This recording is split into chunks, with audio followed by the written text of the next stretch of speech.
وبركاته. السلام عليكم ورحمة الله وبركاته. إن الحمد لله نحمده ونستعينه من يهده الله فلا مضل له ومن يضلل فلا هادي له ونشهد أن لا إله إلا الله وحده لا شريك له ونشهد أن محمدا عبده ورسوله. أما بعد فإن خير الحديث كتاب الله وخير الهدي هدي محمد صلى الله عليه وسلم وشر الأمور محدثتها وكل محدثة بدعة وكل بدعة ضلالة وكل ضلالة في النار. فقد قال الله تعالى في كلامه المجيد بعد أعوذ بالله من الشيطان الرجيم والعصر إن الإنسان لفي خسر إلا الذين آمنوا وعملوا الصالحات وتواصوا بالحق وتواصوا بالصبر.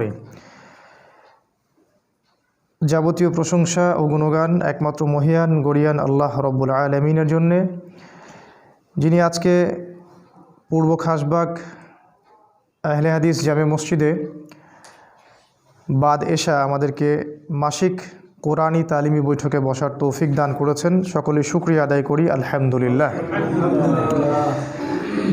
দরুদ এবং সালাত বর্ষিত হোক মহান আল্লাহ প্রেরিত সর্বশেষ এবং চূড়ান্ত নবী মানবতার মুক্তির দূত মুহাম্মদুর রাসূলুল্লাহ সাল্লাল্লাহু আলাইহি ওয়াসাল্লামের প্রতি।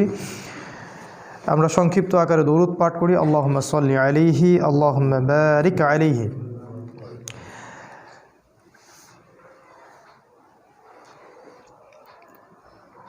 আজকে এই সংক্ষিপ্ত সময়ের মধ্যে ইনশাআল্লাহ আমরা কোরআনের একটি ছোট্ট সূরাকে নিয়ে কথা বলবো। যদিও বেশ কয়েকটা বিষয় নিয়ে আমি ভাবছিলাম কোনটা বলা যায়, আমি চুজ করতে পারছিলাম না যে আসলে কোনটা বলবো। আজকে আপনাদের দ্বিতীয় তালিমি বৈঠক, আমি যতটুকু জানি এর আগে একটা তালিমি বৈঠক হয়েছিল, আজকে তৃতীয় তালিমি বৈঠক। আমরা আল্লাহর কাছে দোয়া করি আল্লাহ পাক যেন প্রতি মাসে অন্তত একটা দিন আমাদেরকে এইভাবে বসার তৌফিক দান করেন, আল্লাহুম্মা আমিন। একবার ভাবছিলাম লুকমান হাকিম তার সন্তানকে যে উপদেশগুলো দিয়েছেন সেটা নিয়ে কথা বলবো। আর একবার ভাবছিলাম আসহাবুল কাহফকে নিয়ে কথা হবে। আবার ভাবছিলাম মুসা এবং খিদির আলাইহিস সালামকে নিয়ে কথা হবে। আবার ভাবছিলাম যে সূরা আসর নিয়ে কথা হোক। তা আমি নিজেও একটু কনফিউজ ছিলাম যে কোনটা নিয়ে বললে বেশি ভালো হয়। তো তুলনামূলক আমার কাছে মনে হচ্ছে এখন যে সূরাতুল আসর বিষয়টা তুলনামূলক একটু সহজ হবে অন্য বিষয়গুলোর চেয়ে। আর যেহেতু এখানে ছোট ছোট বাচ্চারা বেশি, পাশাপাশি যুবক ভাইরাও আছেন, তো এই সূরাটাই মনে হয় সুইটেবল হবে। আল্লাহ পাক আমাদেরকে শুনে বুঝে আমল করার তৌফিক দান করুন, আল্লাহুম্মা আমিন। আমরা দোয়া করি রব্বি ইশরাহ লি সাদরি ওয়া ইয়াসসির লি আমরি ওয়াহলুল উকদাতাম মিন লিসানি ইয়াফকাহু কওলি। জ্ঞান বৃদ্ধির জন্য আরেকটা দোয়া করতে পারি রব্বি জিদনি ইলমা রব্বি জিদনি ইলমা রব্বি জিদনি ইলমা। আরেকটা দোয়া করা যায় আল্লাহুম্মা ফাক্কিহনা ফিদ্দিন আল্লাহুম্মা ফাক্কিহনা ফিদ্দিন ওয়া আল্লিমনা তা'উইল আমিন ইয়া আরহামার রাহিমিন। সূরাতুল আসর, আমরা জানি পবিত্র কোরআনুল কারীমে 114টা সূরা আছে। 114 সূরার মধ্যে 86টা সূরা হলো মাক্কি আর 28টা সূরা হলো মাদানী।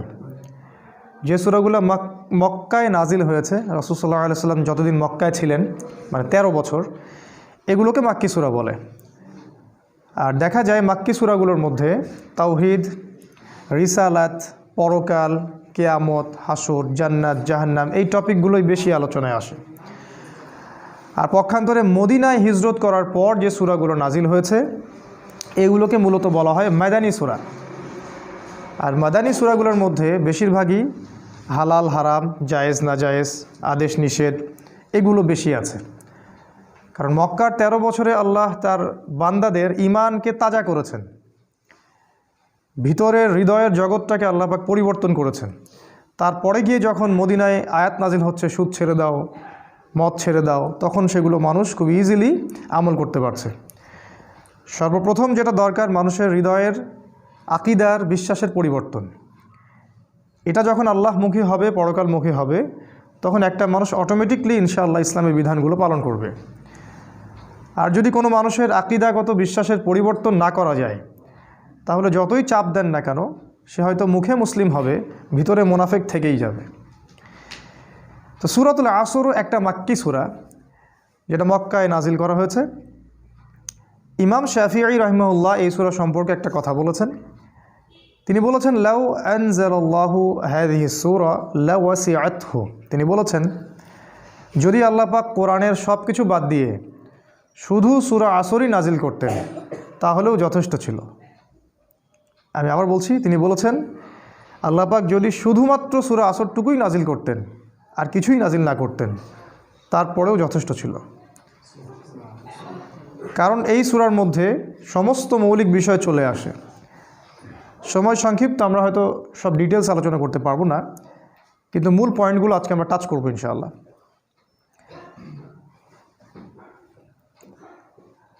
114টা সূরা আছে আমি বলেছি, প্রত্যেকটা সূরা এক একটা চূড়া। মানে আমি একদিন বলেছিলাম, যদি আপনি নারীদের সম্পর্কে জানতে চান, ইসলামে নারীর অধিকার কি, ইসলামে মেয়েদের কতটুকু সম্মান দেওয়া হয়েছে, কোন কোন জায়গায় নারীরা যেতে পারবে, কোন কোন জায়গায় পারবে না, নারীদের সম্মান কোথায়, মর্যাদা কোথায়, এগুলো যদি জানতে চান আপনাকে সূরা নিসা পড়তে হবে। নারীদের সূরা, সূরা নিসা এর উপরে উঠলে আপনি বুঝতে পারবেন নারীদেরকে ইসলাম কোথায় রেখেছে। নারীদেরকে ইসলাম কোথায় রেখেছে এটা শোনার জন্য মিডিয়ায় যাওয়া যাবে না, তাহলে তারা আমাদেরকে ভুল তথ্য দিবে। আমাদেরকে আল্লাহ এবং তার রাসূলের উৎসের দিকে আসতে হবে।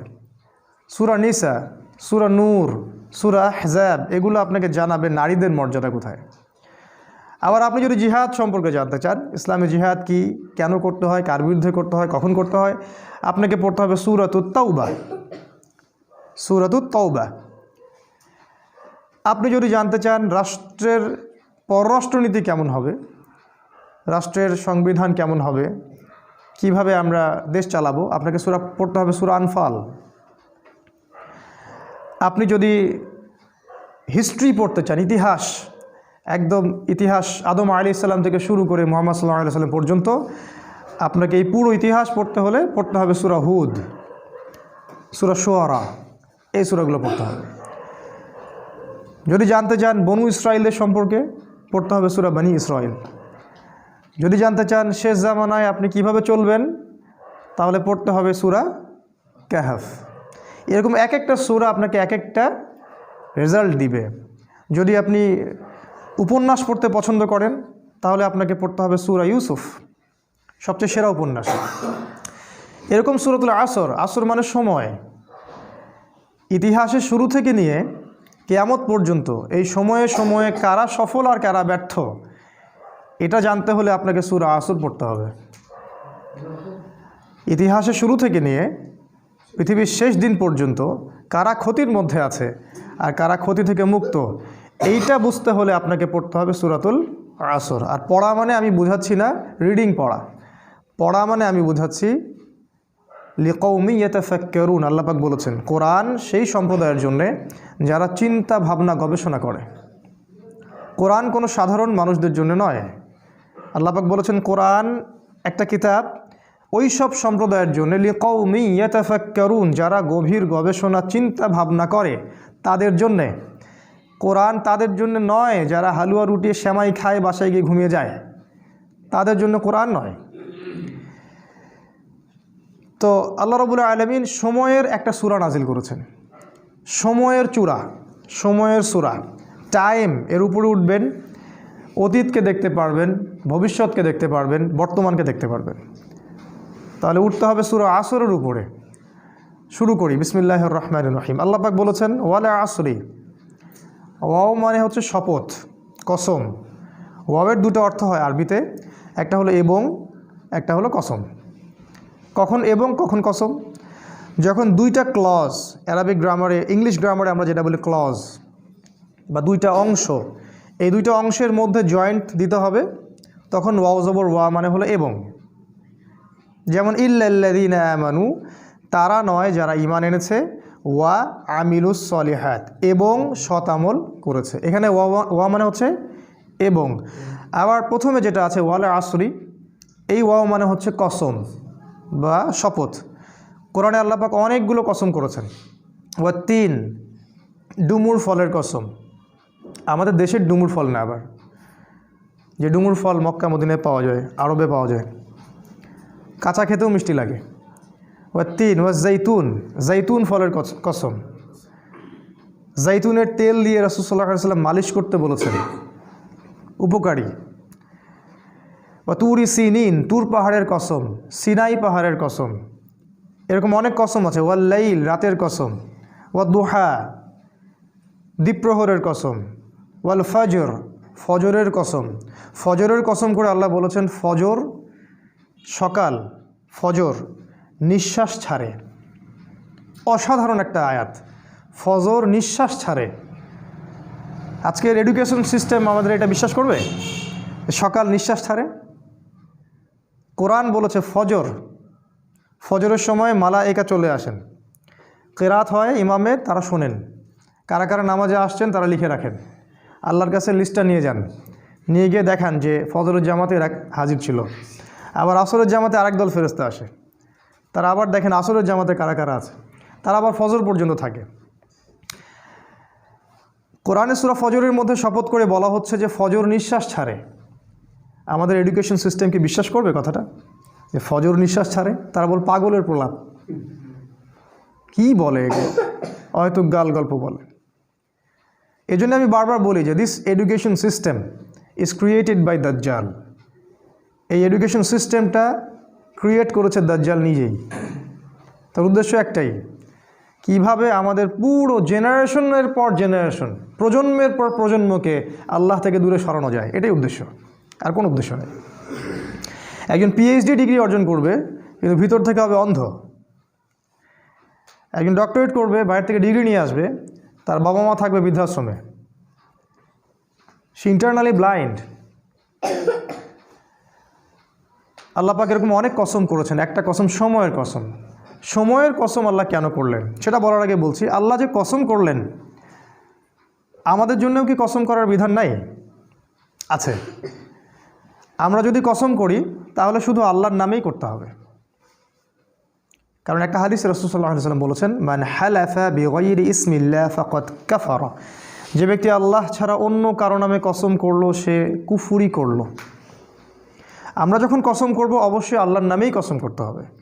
ছোটোবেলায় আমরা শিখেছিলাম আল্লাহর কসম করতে হয় না, এই জন্য আমরা মায়ের কসম করতাম, বাবার কসম করতাম। এখন আমরা দেশের কসম করি, মাতৃভূমির কসম করি। তা আল্লাহ বলেছেন কসম করতে হবে শুধুমাত্র আল্লাহরই, অন্য কারো না। তবে আল্লাহ রাব্বুল আলামিন তার সৃষ্টির কসম করেন, যেমন রাত দিন, ফজর, ডুমুর ফল, কোরআন, চাঁদের, সময়ের ইত্যাদি। সময়ের কসম করার অর্থ কী? সময়ের কসম আল্লাহ পাক কেন করছেন? আল্লাহ পাক যখন কোনো কিছুর কসম করছেন বুঝতে হবে ওই বিষয়টা অত্যন্ত গুরুত্বপূর্ণ। এটা বোঝার জন্য খুব বেশি বুদ্ধির দরকার নাই। আল্লাহ পাক তো সহজে কোনো বিষয়ের কসম করবেন না। আর কোরআন নাজিল করার সময় আল্লাহ পাক খুবই ইকোনমিক্যাল। কোন দিকে? শব্দ চয়নের ক্ষেত্রে আল্লাহ পাক অতিরিক্ত কোনো শব্দই চয়ন করতে চাচ্ছেন না, যেটা দরকার সেটা নাজিল করছেন। অহেতুক কোনো শব্দ কিন্তু কোরআনে নাই। কোরআন এমন একটা কিতাব যেটার একটা শব্দ দিয়ে একটা জাতির ইতিহাস বলা হয়েছে। সিরিয়াসলি, সূরা কাহফের মধ্যে একটা শব্দ আছে, জুলকারনাইন বাদশা যাচ্ছেন একদিকে, একটা কওমকে দেখতে পেলেন যে কওমের সূর্যের আলো থেকে বাঁচার কোনো বুদ্ধি ছিল না। তারা জানতো না কিভাবে সূর্যের আলো থেকে নিজেদেরকে রক্ষা করতে হবে। আল্লাহ ভালো জানেন এই জায়গাটা কোথায়। আল্লাহ পাক শুধু বলেছেন ক্যাযালিকা, ওরা এরকমই ছিল, ব্যাস এতটুকুই। ওই সম্প্রদায়টা এমনই ছিল বলে আল্লাহ পাক অন্য প্রসঙ্গে চলে গেছেন। একটা ওয়ার্ড দিয়ে একটা সম্প্রদায়ের কথা বলেছেন আল্লাহ পাক। শব্দ আল্লাহ পাক অহেতুক চয়েস করবেন না। তাই সময়ের শপথ কেন করলেন? 3টা কারণে করতে পারেন, শর্ট করে বলছি। একটা হলো, অবশ্যই আমাদেরকে চোখে আঙ্গুল দিয়ে দেখিয়ে দেওয়া হচ্ছে যে আমাদের জীবনের সবচেয়ে গুরুত্বপূর্ণ জিনিস সময়। আমাদের মানব জাতির জন্য সবচেয়ে গুরুত্বপূর্ণ জিনিস হচ্ছে সময়, যেটা আমরা ফেসবুকে, অনলাইনে থেকে, ইউটিউবিং করে, গার্লফ্রেন্ডের সাথে সময় অপচয় করে, কফি খেয়ে, চায়ের দোকানে আড্ডা পিটে, খেলার মাঠে নষ্ট করি। তবে মানুষ যখন মৃত্যুবরণ করবে কিয়ামতের মাঠে এবং জান্নাতে যদি চলেও যায়, সেখানে গিয়েও মানুষের আফসোস হবে ওই সময়গুলোর জন্যে যে সময়গুলো মানুষ অহেতুক নষ্ট করেছে, যে সময়গুলোতে মানুষ আল্লাহর কথা বলেনি, আল্লাহর জিকির করেনি, রাসূলের প্রতি দরুদ পড়েনি, ওই সময়গুলোর জন্য মানুষ আফসোস করতে থাকবে। একজন জান্নাতি ব্যক্তিও আফসোস করতে থাকবে, কেন আমি ওই সময়গুলো আল্লাহর জিকির করিনি। সময় সবচেয়ে বেশি ইম্পর্টেন্ট জিনিস। আর এই সভ্যতা, এই গডলেস ওয়ার্ল্ড এবং এই এডুকেশন সিস্টেম আমাদের সময়গুলোকে খেয়ে ফেলেছে। এখন আমার মনে হয় এই 30 বছরের জীবনে এসে আমার কাছে মনে হয় যে আমার জীবনের 15 বা 18টা বছর অপচয় হয়ে গেছে। 18 বছরে আমি হাফেজ হতে পারতাম, আমি হয়তো হাদিসেরও হাফেজ হতে পারতাম, বুদ্ধি ব্রেন ভালো ছিল, ফার্স্ট হতাম সবসময়। আমি হয়তো ফিক পড়তে পারতাম, ইতিহাস পড়তে পারতাম, সিরাত পড়তে পারতাম। এখন সারাদিন রাত যত কাজই করি না কেন আত্মতৃপ্তি হয় না, মনে হয় কিছু না কিছু গ্যাপ থেকেই গেল, আর এই গ্যাপটা কখনো পূরণও হবে না, অসম্ভব। তাই যারা 40 বছর 50 বছর বয়সে তাস খেলছে, টিভি দেখতেছে, আড্ডা পিটাচ্ছে, এদেরকে দেখলে বুঝেই আসে না যে এই বয়সে কিভাবে সেটা করতে পারে। একটা বারও কি চিন্তা হয় না যে আমার হায়াত কমে আসছে, আমি পৃথিবীতে আর হয়তো বেশি দিন থাকবো না। সুবহানাল্লাহ, সময়ের কসম, আল্লাহ পাক সময়ের কসম করে আমাদেরকে সময়ের দিকে দৃষ্টি দিতে বলছেন, সময় সম্পর্কে সচেতন হতে বলছেন। দেখেন, মানুষ সারা জীবনে অনেক কষ্ট করে ঠিকই, কষ্টের পর কষ্ট সহ্য করে, একটা চাকরির জন্যে, একটা জমির জন্যে, একটা ভালো জব, স্ট্যাটাস, টাকা, সিকিউরিটি, বাড়ি গাড়ি, বউ বাচ্চা, এগুলোই তো। এগুলো ছাড়া আর কিচ্ছু নাই, এগুলো ছাড়া কিন্তু কিচ্ছু নাই, সব এগুলোই। এগুলোর পিছনে সারা দিন রাত মানুষ প্রচণ্ড পরিশ্রম করে, মানুষ কিন্তু প্রচণ্ড পরিশ্রম করে। আর শয়তান মানুষকে প্রচণ্ড পরিশ্রম করিয়েও নেয়, ও মানুষকে কষ্টের পর কষ্ট দিয়ে জাহান্নামে নিয়ে যেতে চায়। কিন্তু দেখেন, কষ্টের ট্র্যাকটা ভুল, কষ্টের ট্র্যাকটা ঠিক নাই, রং ট্র্যাকে সে কষ্ট করছে।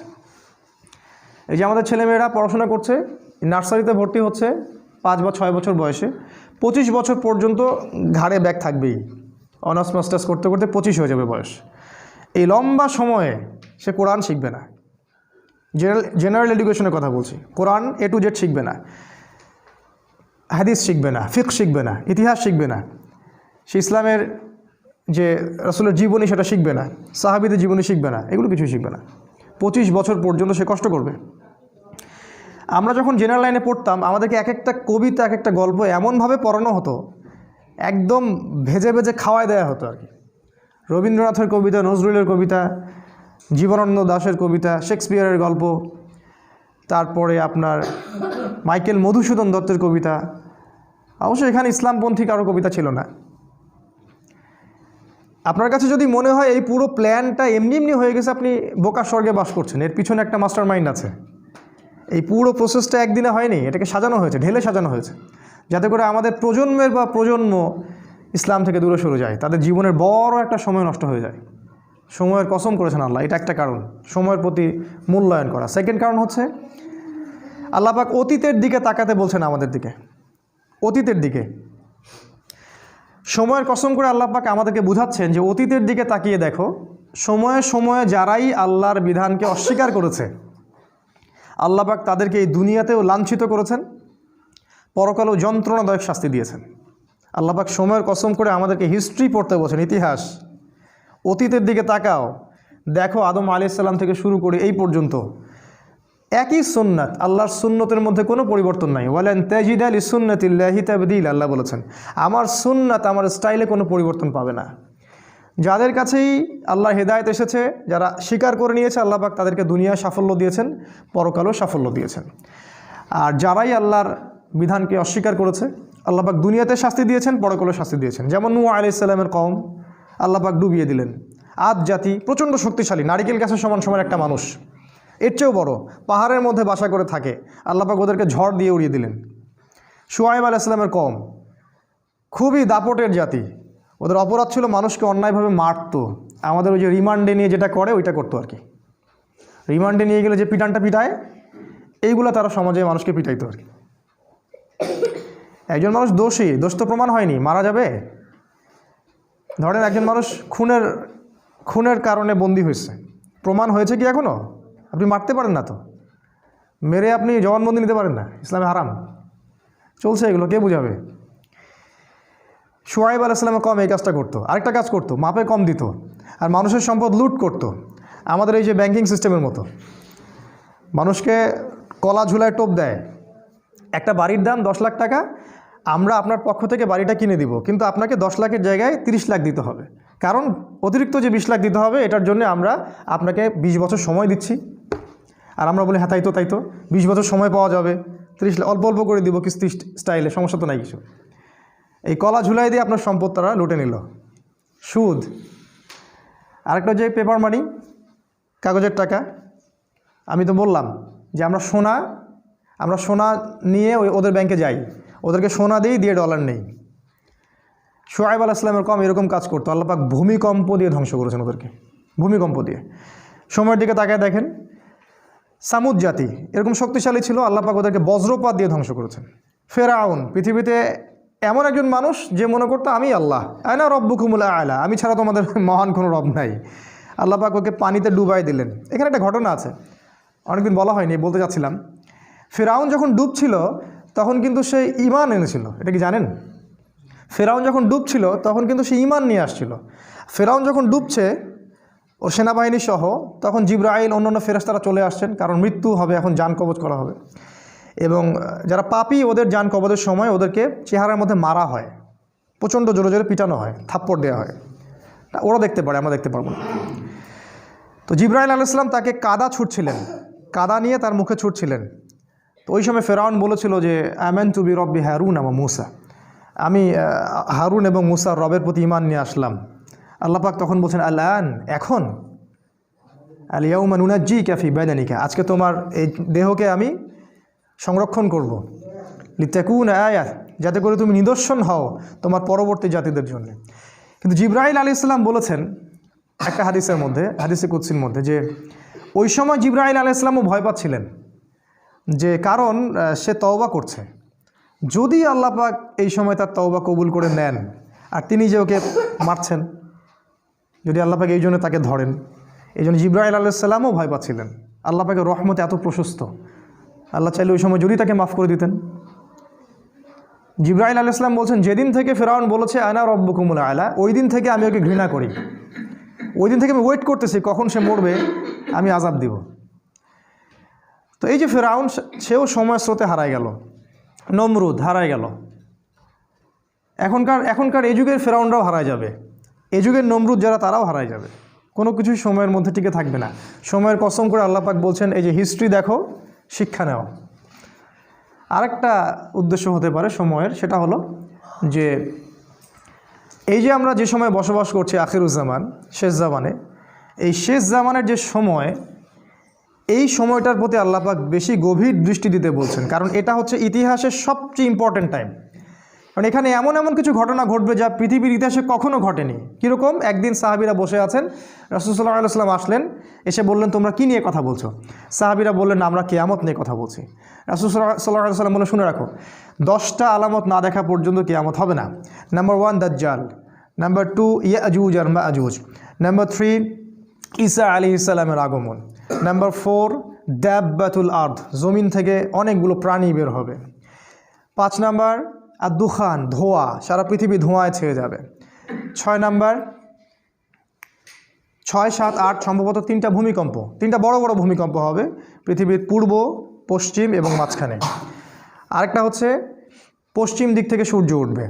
আর সর্বশেষটা হচ্ছে ইয়েমেন থেকে আগুন বের হবে, এই আগুনটা মানুষকে তাড়িয়ে নিয়ে আসবে আরাফার মাঠের দিকে। রাসূল সাল্লাল্লাহু আলাইহি ওয়াসাল্লাম বলছেন 10টা আলামত না দেখা পর্যন্ত কিয়ামত হবে না। এগুলো মেজর আলামত। এই জন্য এই সময়টা, শেষ যুগের এই শেষ সময়টা বেশি ইম্পর্টেন্ট। এখানে এমন কিছু ঘটনা ঘটবে যেটা ইতিহাসে কখনো ঘটেনি। দাজ্জাল কখনো বের হয়নি, ইয়াজুজ আর মাজুজ এর আগে বের হয়নি, সূর্য কখনো আগে পশ্চিম দিক থেকে উঠে নাই, ধোঁয়ায় সারা বিশ্ব ছেয়ে যায়নি, জমিন থেকে বড় বড় জানোয়ার বের হওয়া শুরু হয়নি এখনো। এমনও হাদিস আছে যে ওরা মানুষের সাথে কথা বলবে। একজন পুরুষ ঘর থেকে বের হলে ঘরে ফিরে আসবে, বাড়ির দেওয়াল, ওই ব্যক্তির পা, অন্য জানোয়ার তাকে বলে দিবে বাড়িতে কি হয়েছিল। মানে এরকম প্রযুক্তি আসতেছে সামনে। সময়ের কসম করে আল্লাহ পাক এই শেষ জামানার দিকে আমাদেরকে তাকাতে বলছেন, এবং এটা বলছেন এই শেষ জামানায়, এই জায়গাটা ভালো করে বোঝেন, এই শেষ জামানায় ইন্নাল ইনসানা লাফি খুসর, এই শেষ জামানার প্রত্যেকটা মানুষ ক্ষতির মধ্যে আছে। এটা আল্লাহ বোঝাচ্ছেন আমাদেরকে। আখিরুজ্জামানের প্রত্যেকটা মানুষ, ক্ষতির মধ্যে আছে। ইন্নাল ইনসানা লাফি খুসর, নিশ্চয়ই, ইন্না মানে নিশ্চয়ই, আল ইনসান মানে মানুষ, লা মানে আবার অবশ্যই, ফি মানে মধ্যে, আর খুসর মানে ক্ষতি। শাব্দিক অর্থ হয় নিশ্চয়ই মানুষ অবশ্যই ক্ষতির মধ্যে আছে। আখিরুজ্জামান এমন একটা জামান, এমন একটা যুগ, যে যুগের কোনো মানুষ ক্ষতি থেকে বাইরে নয়।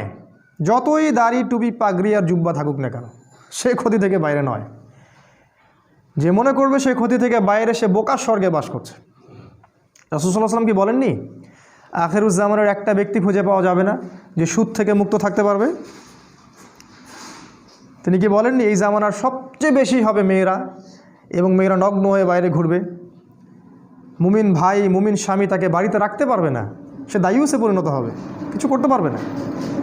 শেষ জামানায় দাজ্জাল এবং তার সেনাবাহিনীরা এমনভাবে সারা বিশ্ব শাসন করবে, এদের গ্রিপ থেকে মুমিন বের হতে পারবে না। সবচেয়ে বড় হাদিসটা হচ্ছে শেষ জামানায় মুমিনের হাতে জ্বলন্ত কয়লা রাখা যেমন, ঈমান ধরে রাখাটা ওই রকম হবে। নিজেকে প্রশ্নগুলোর উত্তর পাওয়া যাবে আমাদেরকে সবাইকেই, যে আমরা যে ইসলামটা ফলো করছি আর কি, এটা কি হাতে কয়লা ধরার মতো কি না? আমরা যে ইসলামটা ফলো করছি, আসলেই কি আমরা হাতে জ্বলন্ত কয়লা ধরে আছি কি না? এরকম কষ্ট হচ্ছে কি না? যদি কষ্ট হয়, সুসংবাদ আপনার জন্যে। যদি কষ্ট হয়, তাহলে আপনার জন্য সুসংবাদ, আপনি সেই ব্যক্তি যার কথা রাসূল বলেছেন। আর যদি কষ্ট না হয়, আফসোস আমাদের জন্যে, আমার উপর ধিক্কার, আমি সেই ব্যক্তি যার কথা রাসূল বলেছেন নেগেটিভলি, পজিটিভলি না। কি বলেছেন রাসূল সাল্লাল্লাহু আলাইহি ওয়াসাল্লাম? সকালে মুমিন থাকবে, বিকালে কাফের হয়ে যাবে। বিকেলে কাফের থাকবে, সকালে মুমিন হবে। ইয়াবিউ রাজুলু দীনাহু লিআরদি দুনিয়া, দুনিয়ার বিনিময়ে একজন ব্যক্তি তার দিনকে বিক্রি করে দিবে। এই হলো আখিরুজ্জামান। এই জামানার প্রত্যেকটা মানুষ ক্ষতির মধ্যে। তবে আল্লাহ পাক বলেছেন 4 শ্রেণীর মানুষ নয়। 4টা কাজ যারা করবে, একই সাথে 4টা কাজ, 4টার মধ্যে যে কোনো একটা নয়, 4টা কাজই একই সাথে অ্যাট দ্য সেম টাইম, 4টা কাজ যারা করতে পারবে এবং এর উপর ইস্তেকামাহ, দৃঢ় থাকতে পারবে, তারাই ক্ষতি থেকে বেঁচে থাকবে। তার মধ্যে নাম্বার 1 হচ্ছে ইল্লাল্লাযীনা আমানু, ঈমান। ঈমানটা কেন এখন আমি বুঝি। এই ওয়ার্ল্ডটাকে রিড করতে হলে, এই বিশ্বে আসলেই কি হচ্ছে এটা বুঝতে হলে, আপনার ভিতর থেকে একটা নলেজ দরকার, ইন্টারনাল একটা লাইট দরকার। যার ভিতরে ঈমান নাই, তার ভিতরে আল্লাহর পক্ষ থেকে নূর আসবে না, পসিবল না। যার ভিতরে, হৃদয়ের ভিতরে ঈমান নাই, আল্লাহর পক্ষ থেকে লাইট বা নূর আসবে না। আর আল্লাহর পক্ষ থেকে কলবের মধ্যে নূর না আসলে সে ভিতর থেকে দেখতে পারবে না আসলে কি হচ্ছে। যেমন আমাদের মেয়েদের কথা বলা হচ্ছে মিডিয়ায়, মেয়েরা অনেক এগিয়ে যাচ্ছে, প্রোগ্রেস, প্রগতি সমান তালে চলছে, সম অধিকার, অগ্রগতি, তাই না? কিন্তু কোরআন, সুন্নাহ এবং আখিরুজ্জামান স্টাডি করলে আমরা দেখছি যে মেয়েরা এগিয়ে যাচ্ছে ঠিকই, কিন্তু জাহান্নামের দিকে। এই যে চিন্তার জগতের বিশাল একটা পরিবর্তন, এক শ্রেণীর মানুষের কাছে এটা প্রোগ্রেস, আর আমি বলছি এটা জাহান্নামের রাস্তা। বিশাল একটা পার্থক্য না? এই পার্থক্যের কারণ হচ্ছে যে মন্তব্যটা করেছে সে বাহ্যিক দৃষ্টি দিয়ে করেছে, কিন্তু আমরা কোরআন সুন্নাহ থেকে ঘেটে ইন্টারনাল অবজারভেশন থেকে মন্তব্যটা করলাম। এই ইন্টারনালি লাইট পেতে হলে আমাকে নূর দরকার, আর নূর আসবে আল্লাহর পক্ষ থেকে। আর কখন আসবে? যখন আপনি কোরআনের কাছে আসবেন, যখন ঈমান নিয়ে আসবেন। ইল্লাল্লাযীনা আমানু, এই হলো প্রথম। আর হাদিসে আছে, হাদিসে জিবরিলের মধ্যে ঈমানের 6টা পিলার, তো অনেকেই জানি না। ঈমানের 6টা পিলার হচ্ছে, 1 নাম্বার আমানতু বিল্লাহ, আল্লাহর প্রতি বিশ্বাস করা, তার ফেরেশতাগণের প্রতি বিশ্বাস করা, তার আসমানি কিতাবগুলোর প্রতি বিশ্বাস করা, রসুলগণের প্রতি বিশ্বাস করা, পরকালের প্রতি বিশ্বাস করা এবং তাকদিরের ভালো মন্দের প্রতি বিশ্বাস করা। এই 6টা পিলারকে বিশ্বাস করার নাম ঈমান। এখানেও 3টা কথা আসবে, শুধু বিশ্বাস করা না, হৃদয়ে বিশ্বাস করা, মুখে স্বীকৃতি দেয়া। হৃদয়ে আগে বিশ্বাস করা, মৌখিক স্বীকৃতি দেয়া এবং কাজে বাস্তবায়ন করা। শুধু বললেই হবে না যে আমি মুমিন, কাজে প্রমাণ করতে হবে। কিছু মানুষ আছে আমাদের বলে যে আমি তো গুনাহ করিনি, নামাজ পড়ার কী দরকার আছে, আমি তো খারাপ কাজ করি না, আমি তো সারাদিন ভালো কাজ করি, জনকল্যাণমূলক কাজ করি, আমি তো জননেতা, নামাজের তো প্রয়োজন নাই। নামাজ তাদের জন্য যারা গুনাহ করে, ওদের গুনাহ মাফ করানোর প্রয়োজন আছে, তারা যাবে নামাজে, আমি নামাজে যাব কেন? কিছু মানুষ আছে কোরআন, সুন্নাহ, ইসলামকে এর সামনে আত্মসমর্পণ তো করবেই না, বলে যে আমি মানবতার কল্যাণে কাজ করি, আমি জনকল্যাণমূলক কাজ করি, আমি গাছ লাগিয়ে দিই, আমি কম্বল বিতরণ করি, আমি কত ভালো কাজ করি।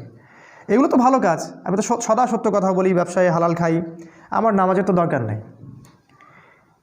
ঈমানের একটা পিলার হচ্ছে মনে বিশ্বাস, মুখে স্বীকৃতির সাথে সাথে কাজে অবশ্যই বাস্তবায়ন করতে হবে। এই কাজে বাস্তবায়ন করতে গিয়ে কিছু মানুষ শৈথিল্যবাদী হয়ে যাবে, আর কিছু মানুষ হয়ে যাবে চরমপন্থী। আমাদেরকে হতে হবে মধ্যমপন্থী, খুব চরমপন্থীও না, আবার শৈথিল্যবাদীও না। কারণ আল্লাহ পাক এই উম্মতকে বলেছেন উম্মাতান ওয়াসাতা লিতাকুনু শুহাদা আলান নাস, তোমরা হচ্ছে মধ্যমপন্থী উম্মত, তোমাদেরকে অন্য অন্য উম্মতগুলোর উপরে সাক্ষী হিসেবে উপস্থাপন করা হবে। 1 নাম্বার, ক্ষতি থেকে বেঁচে থাকবে তারাই যারা মুমিন, এই 6টা পিলারের প্রতি বিশ্বাস করে, তারপরে মুখে স্বীকৃতি দেয় এবং কাজে বাস্তবায়ন করে। 2 নাম্বার, ওয়া আমিলুস সলিহাত, ঈমান আনার সাথে সাথে যারা সৎ আমল করে। এখন আমিলুস সলেহ এর সংজ্ঞা কি? এক কথায় খুব সহজ করে যদি সংজ্ঞা বলি, তাহলে যে আমল বা যে কাজগুলো আল্লাহ অনুমোদন করেছেন, তার রাসূল অনুমোদন করেছেন, বা রাসূলুল্লাহ সাল্লাল্লাহু আলাইহি ওয়াসাল্লাম করেছেন বা করতে বলেছেন, অথবা মৌন সম্মতি দিয়েছেন। সোজা সিম্পল। যে প্রত্যেকটা কাজ আল্লাহর রাসূল সাল্লাল্লাহু আলাইহি ওয়াসাল্লাম আল্লাহর বিধানের আলোকে আমাদেরকে করতে বলেছেন, অথবা নিজে করেছেন, অথবা কেউ করেছেন তিনি মৌন সম্মতি দিয়েছেন, এই ধরনের কাজগুলোকে বলা হয় আমলুস সলেহ। যেমন 5 ওয়াক্ত সালাত, রমাদান মাসের সওম। রমাদান মাসের কথা আসলো, আমরা একটা দোয়া করে নেই। আল্লাহুম্মা, বলুন আমার সাথে, আল্লাহুম্মা বাল্লিগনা ফি রমাদান ওয়া বারিক লানা ফিহি, আমিন। অর্থ হচ্ছে আল্লাহ আমাদেরকে রমাদান পর্যন্ত পৌঁছে দিন এবং সেখানে বরকত দিন। রমাদানের আগ থেকেই রাসূল সাল্লাল্লাহু আলাইহি ওয়াসাল্লাম এই দোয়াটা করতেন, আল্লাহ আমাদেরকে রমাদান পর্যন্ত পৌঁছে দিন এবং সেখানে বরকত দিন। এবং আল্লাহ পাক আমাদের জীবনে রমাদানের সংখ্যা বাড়িয়ে দিন, আল্লাহুম্মা আমিন।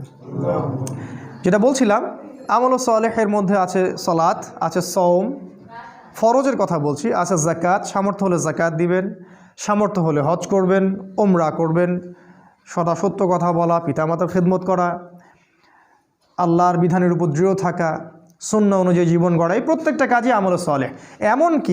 এমনকি বাথরুমে যদি কেউ প্রবেশ করে এবং প্রবেশ করার সময় যদি কেউ এই দোয়াটা পড়ে, বিসমিল্লাহ আল্লাহুম্মা ইন্নী আউযু বিকা মিনাল খুবসি ওয়াল খাবাইস, এই টয়লেট করার কাজটাও তার আমল সালেহ। টয়লেট করার সময় বের হওয়ার পরে যদি সে বলে গুফরানাকা, অথবা একটা দোয়া আছে আলহামদুলিল্লাহিল্লাযী আযহাবা আনিল আযান ওয়া আফানি, এই কথাগুলো যদি বলে সেটাও আমল সালেহ। স্ত্রী সহবাস করবে কেউ, স্ত্রী সহবাস করা, স্ত্রীকে চুমু খাওয়া, এটাও আমল সালেহ। স্ত্রীর হাত ধরে বসে থাকা আমল সালেহ। স্ত্রীর হাত ধরে চাঁদ দেখতে যাওয়া, তার সাথে গল্প করা, সময় কাটানো আমল সালেহ। স্ত্রী সহবাস করার আগে কেউ যদি দোয়া পড়ে, বিসমিল্লাহ আল্লাহুম্মা জান্নিবনা শাইতান ওয়া জান্নিবিশ শাইতান মা রাযাকতানা, তার সহবাসটার জন্য সে নেকি পাবে, সেক্স করলে নেকি পাবে। সাহাবীরা অবাক হয়ে জিজ্ঞাসা করলেন, এটাও নেকির কাজ? আল্লাহ রাসূল বললেন, এই কাজটা যদি তুমি স্ত্রী ছাড়া অন্য কারোর সাথে করতা, তাহলে কি সেটা জেনা হতো না, গুনাহ হতো না? সাহাবীরা বললেন, হ্যাঁ হতো। যদি তাই হয় তাহলে স্ত্রীর সাথে করলে ওটা নেকিও হবে। ইসলামের মতো সহজ রিলিজিয়ন কোথাও পাবেন না। খেতে বসেছেন, খাবেন, খিদা লাগছে, এই জন্য খাবেন, বিসমিল্লাহ বললেন, খাওয়া শুরু করলেন, প্রথম লোকমার সাথেই বললেন আলহামদুলিল্লাহ। আল্লাহ পাক বলছেন আল্লাহ ওই বান্দার প্রতি সন্তুষ্ট হয়ে যান, আমল সালেহ। কোরআন তেলাওয়াত করছেন, আমল সালেহ, প্রতি হরফে 10 নেকি পাচ্ছেন। জিকির করছেন, সুবহানাল্লাহ আলহামদুলিল্লাহ, আমল সালেহ। সারাদিন আপনি যদি রাসূলের স্টাইল ফলো করেন, সকাল থেকে নিয়ে একদম ঘুমানো পর্যন্ত, ঘুমাবেন, ঘুম তো রেস্ট, ঘুমানোর আগে একটু ওযু করলেন, বা ওযু সম্ভব না আপনি দোয়াগুলো পড়লেন, পরে ফু দিলেন, সূরা বাকারার শেষ 2 আয়াত পড়লেন, বিসমিল্লাহ আল্লাহুম্মা বিইসমিকা আমুতু ওয়া আহইয়া, পরে ঘুমিয়ে গেলেন। পুরো ঘুমটা আপনার আমল সালেহ। ওই ঘুমের মধ্যে যদি আপনি স্বপ্ন দেখেন, স্বপ্নে আপনি জেনা করতেছেন, ওটার জন্য কোনো দোষ নাই, ওটার জন্য কোনো দোষ নাই, মাফ হয় না স্বপ্ন অনেক সময়, ওটার জন্য কোনো গুনাহ নাই, কারণ আপনি দোয়া পড়ে ঘুমিয়েছেন, শয়তান আপনাকে ডিস্টার্ব করেছে।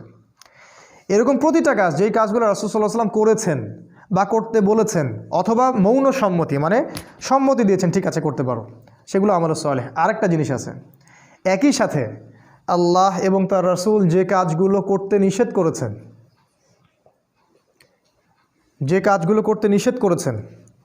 যে কাজগুলো করার ব্যাপারে শাস্তির কথা বলেছেন, সেই প্রত্যেকটা কাজ ছেড়ে দেওয়াও আমলে সালেহ।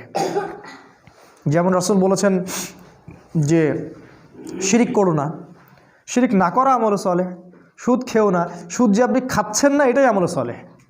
সুদ আপনি খাচ্ছেন না, সুদ খাবো না বলে অন্য একটা আপনি রিজিকের সোর্স খুঁজেছেন, যে আমি সুদে থাকতে চাই না, এই জন্য আমি কলা বিক্রি করি। ওই কলা বিক্রি করাটা আপনার আমলে চলে, এবং আপনি আল্লাহর কাছে মর্যাদা পান ওই কোটটাই পড়া ব্যাংক অফিসারের চাইতে। কোটটাই পড়া ব্যাংকের অফিসার আল্লাহর কাছে রক্তচোষা প্রাণীর মতো। কোরআনের ভাষায় বললে হয়তো অনেকে কষ্ট পাবেন, আল্লাহ পাক বলেছেন জানোয়ারের মতো। আল্লাহ পাক বলেছেন জানোয়ারের মতো, সূরা আরাফ আয়াত নাম্বার 179। মাঝে মাঝে একটু হিট দিয়ে কথা বলতে হয় বলেই আল্লাহ এগুলো কথা বলেন। তো এই যে আমরা অন্যায় থেকে দূরে থাকছি, এটাও আমলে চলে। ওই যে টাকনুর নিচে কাপড় পরলে গোনা হয়, আপনি প্যান্টটা কেটে নিলেন, এটাই আমলে চলে, কারণ আপনি টাকনুর নিচে কাপড় পরতে চাচ্ছেন না, দাড়ি শেভ করতে হয় না, এই জন্য আপনি ছেড়ে দিয়েছেন। দাড়ি যতদিন থাকবে আপনি আমলে চলের মধ্যেই আছেন, কন্টিনিউয়াসলি নেকি লেখা হচ্ছে। আর এইটা একমাত্র সুন্নাহ যেটা মৃত্যুর পর আপনার পরিচয় বলে দিবে আপনি মুসলিম না মুসলিম। যে একমাত্র সুন্নাহ, ভিজিবল সুন্নাহ, যেটা নিয়ে আমরা কবরে যাব। আর কোনো সুন্নাহ নিয়ে আমরা কবরে যাচ্ছি না, ভিজিবল, দেখা যাচ্ছে না। একমাত্র সুন্নাহ যেটা দেখা যাচ্ছে, এইটা নিয়ে কবরে যাবে মানুষ। পাগড়ি নিয়েও যাবে না কবরে, জুব্বা নিয়েও যাবে না কবরে। তো যেটা বলছিলাম যে আপনি যে অন্যায়গুলো, এগুলো থেকে যে দূরে থাকছেন, এটা আমলে চলে। সেটা প্রত্যেকটা অন্যায় হোক না কেন, যত বড় স্কেলেই হোক আর যত ছোট স্কেলেই হোক। তাহলে আমলে চলে আমি মনে হয় বোঝাতে পেরেছি। যে আমলগুলো রাসূল করেছেন, করতে বলেছেন অথবা সম্মতি দিয়েছেন, সেগুলো আমলে চলে। একই সাথে যেগুলো রাসূল নিষেধ করেছেন, এগুলো ছেড়ে দেওয়াও আমলে চলে। আরেকটা বিষয় আছে, সেটা হলো যে আমলে সালেহ এর বিপরীত জিনিসকে বলা হয় বেদাত। যখন কোনো ব্যক্তি আমলে সালেহ করে না, অন্য কোনো পদ্ধতি অবলম্বন করে যেটা আল্লাহ এবং তার রাসূল অনুমোদন করেননি ইসলামে, এটাকেই বেদাত বলা হয়। এটা সংখ্যার ক্ষেত্রে হতে পারে, সময়ের ক্ষেত্রে হতে পারে, এটা পদ্ধতির ক্ষেত্রে হতে পারে। যেমন দরুদ পাঠ করাটা ইবাদত, কিন্তু মিলাদ মাহফিলের স্টাইলে দরুদ পড়াটা বেদাত। একজন ব্যক্তি দোয়া করবে, একাকী দোয়া করতে পারে, মাশাআল্লাহ, কোনো সমস্যা নেই, কিন্তু সম্মিলিতভাবে একটা সিস্টেম তৈরি করে নেওয়া, এটা বেদাত।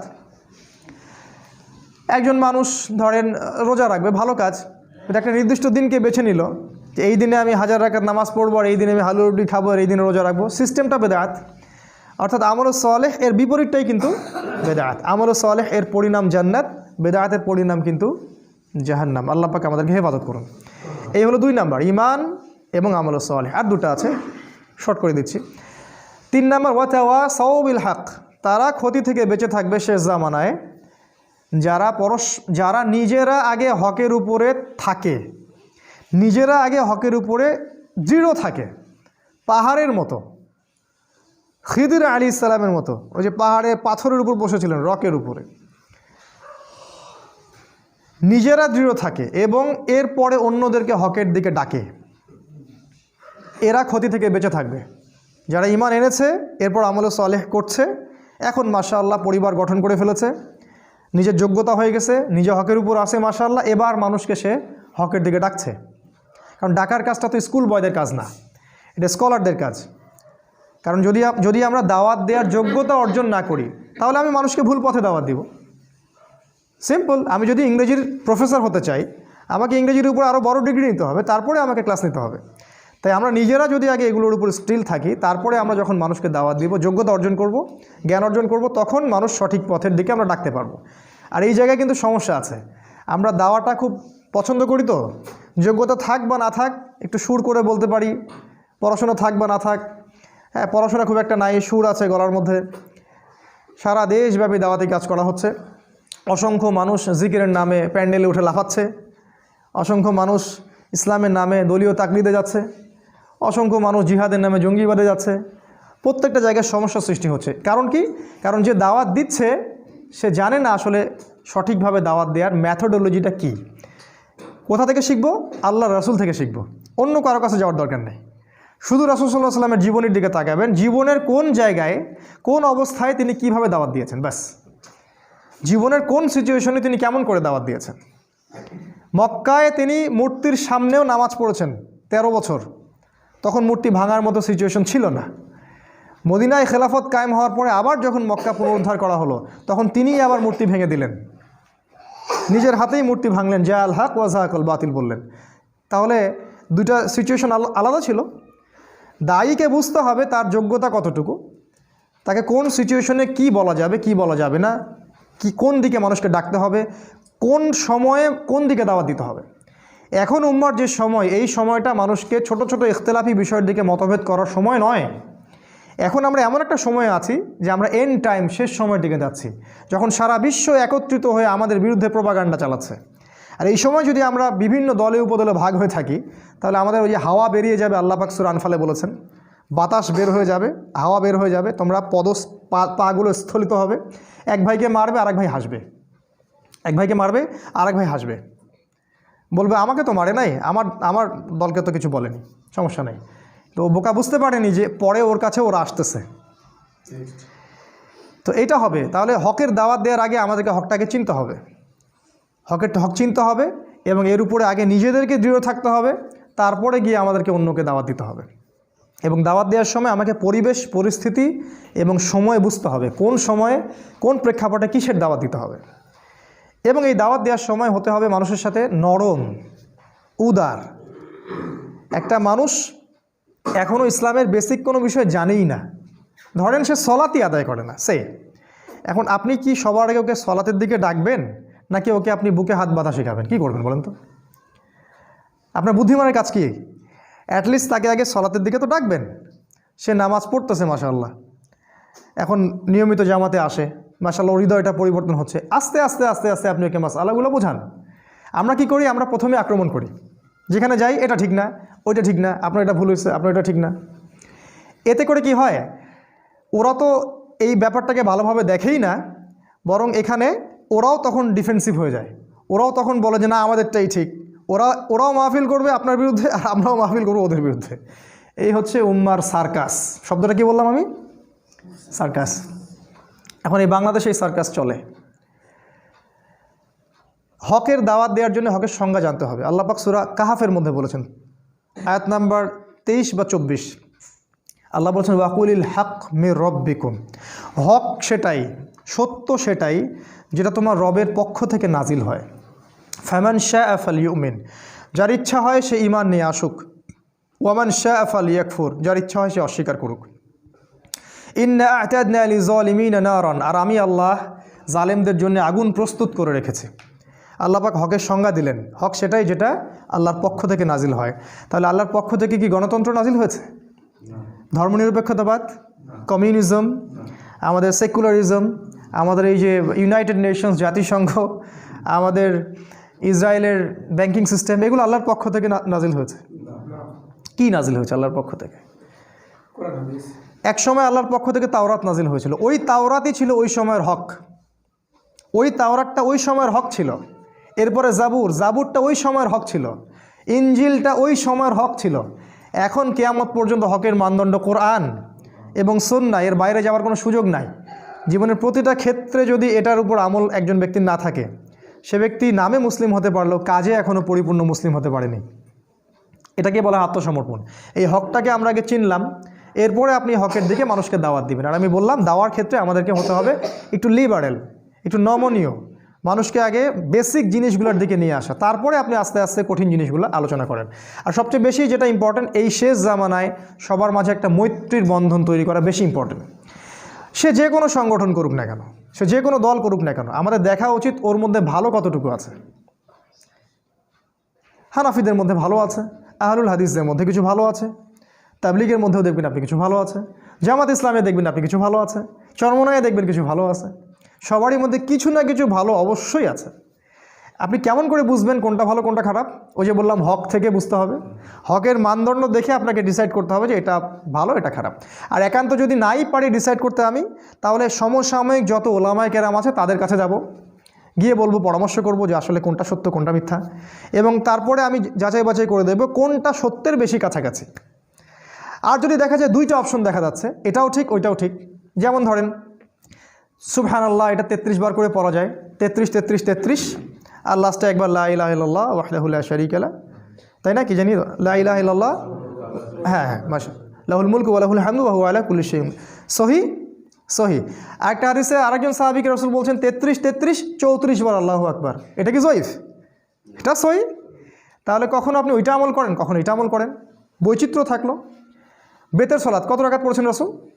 1 3 7 5 9, কোনটা সহি? সব সহি।